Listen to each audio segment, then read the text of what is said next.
I was a volunteer firefighter for a year. And one of the phrases that I learned in the fire department that has stayed with me throughout my life is risk a lot to save a lot, risk little to save little, risk nothing to save nothing. It was always the motto to tell you when and what you do when you arrive at a fire. Same thing can be applied to anything in life. The amount to which you risk is the amount to which you might get a really great payoff. And so if we stated it this way in our outline is, if you're not getting rejected, then you're not trying.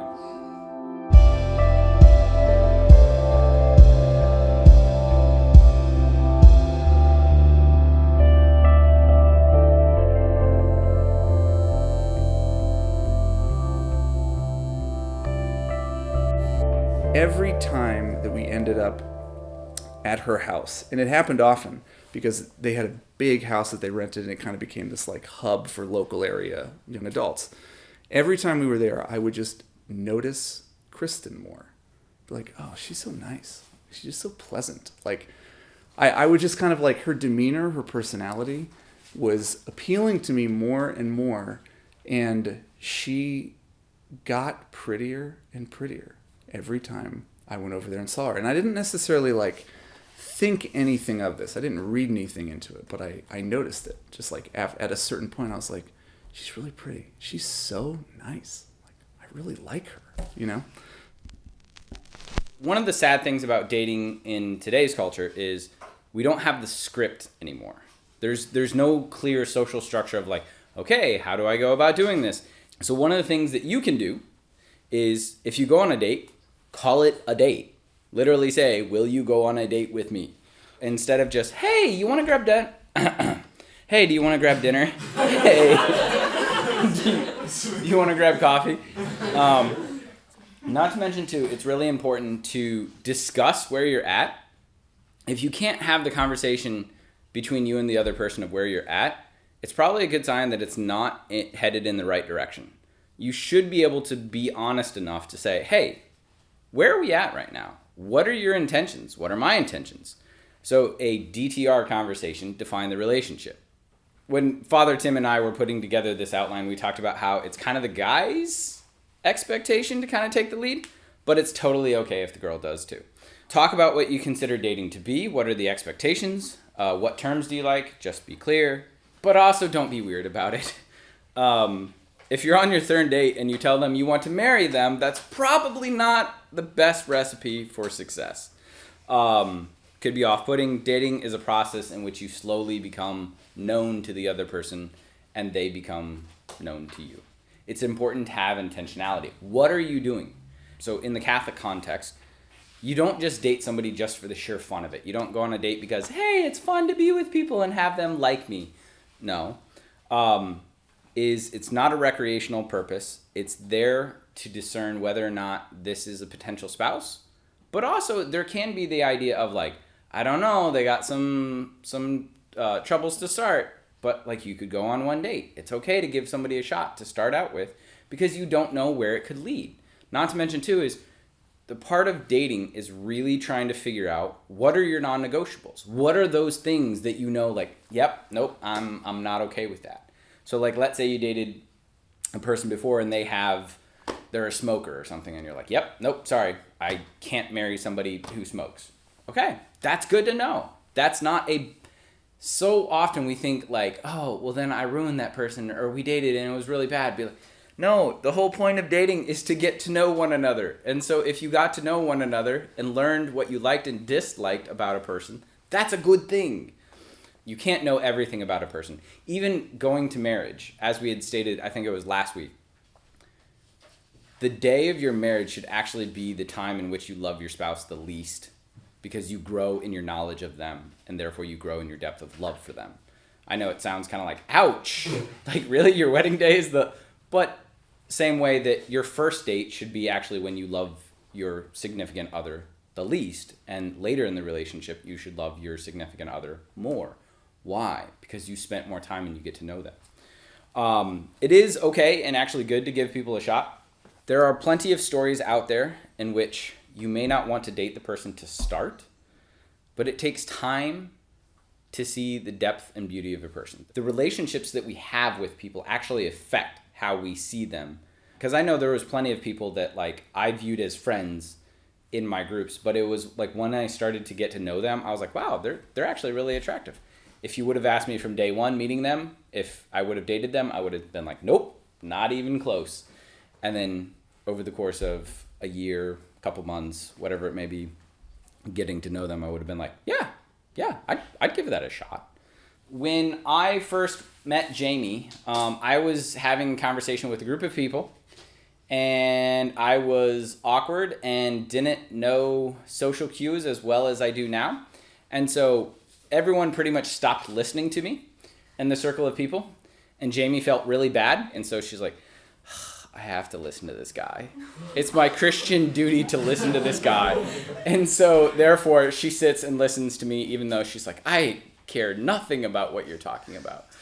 But then she has the opinion of like, he's boring.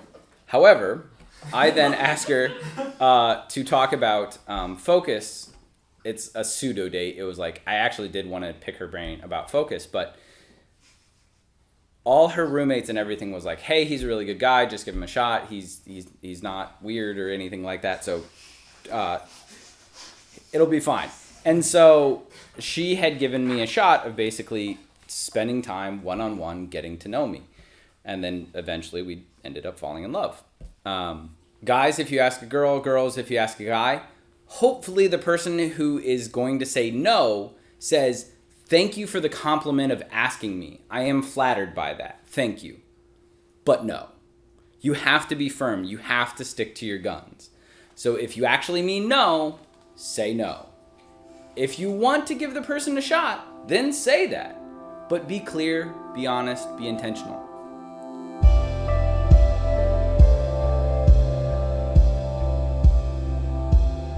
As much as it hurt in the moment, right?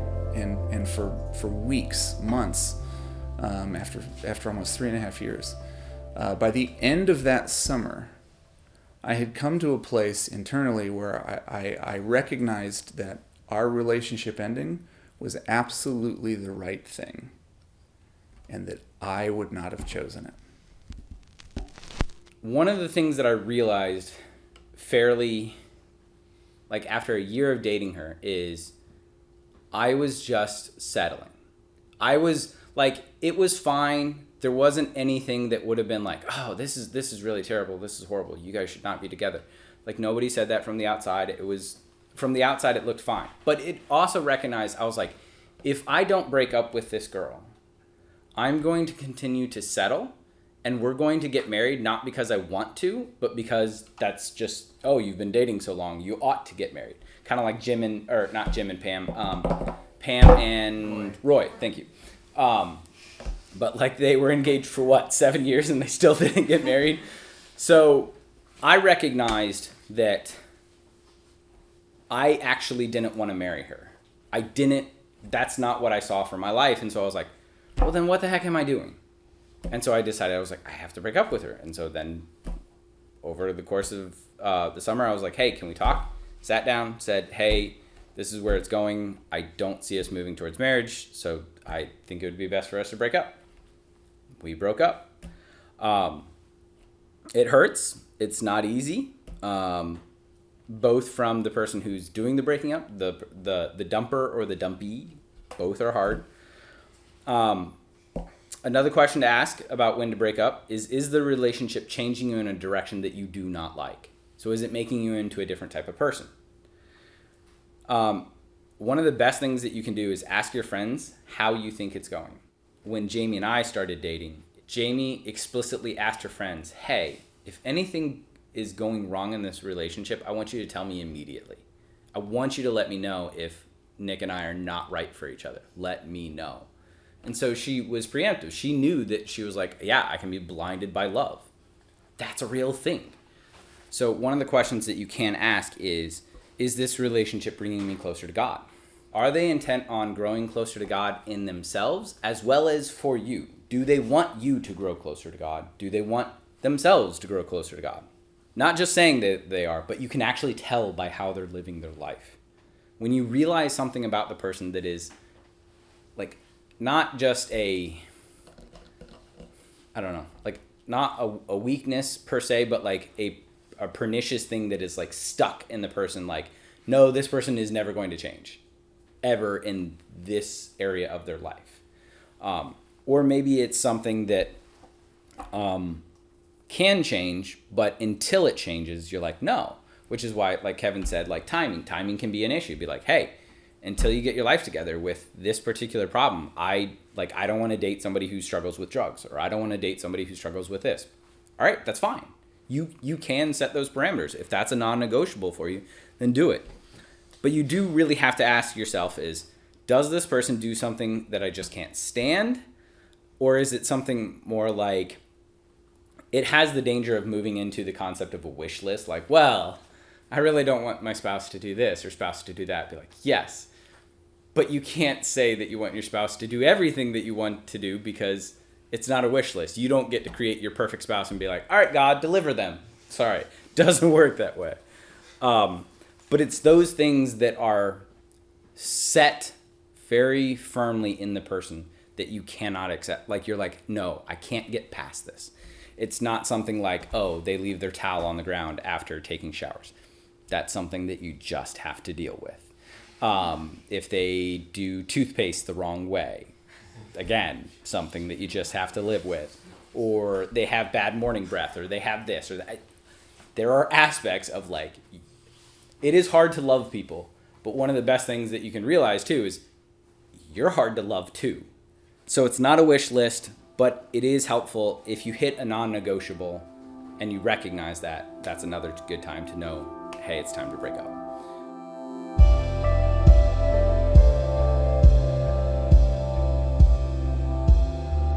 Frame rejection in that way. One person knows that this is not working, this is not good. Whether it's not working for you, whether it's not working for me, whether I don't think it's good for both of us. This is not working. Something about it isn't right. Could just be timing. That's a legit thing.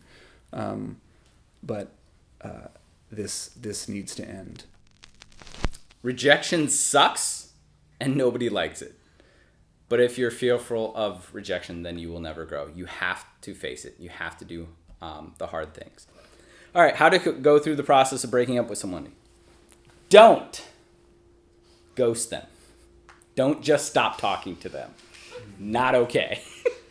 Be like, I haven't heard from you in like 3 weeks and we used to see each other every day. Be like, yeah, that's a problem.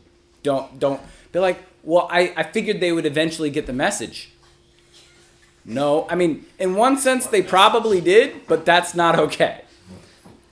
Don't break up via text or via a friend. Do it in person. Or at bare minimum over the phone, like literally talking to them. Do it in person. Yes, I know it's going to be hard, and yes, it's going to suck, but it's worth it. Because it's better worth breaking up with somebody who you know you're not fit to be with than to face a divorce later. Do not, in the relationship, blame them or yourself. It's okay to do it's not you, it's me.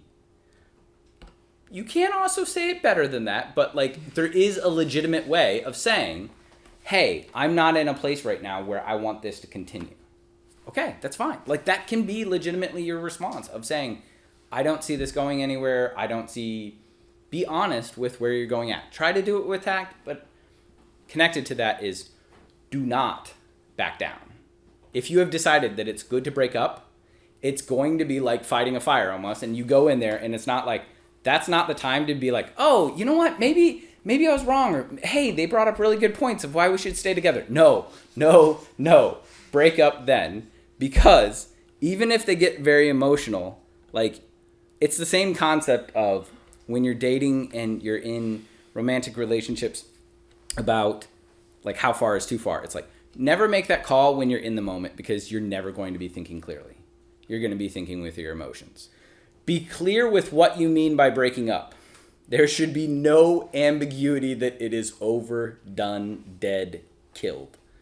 Don't string them on with, maybe we can get back together in a week or two. Just end it. Done. You can also state, this is a very good thing, is you're a good person, just not a good fit for me.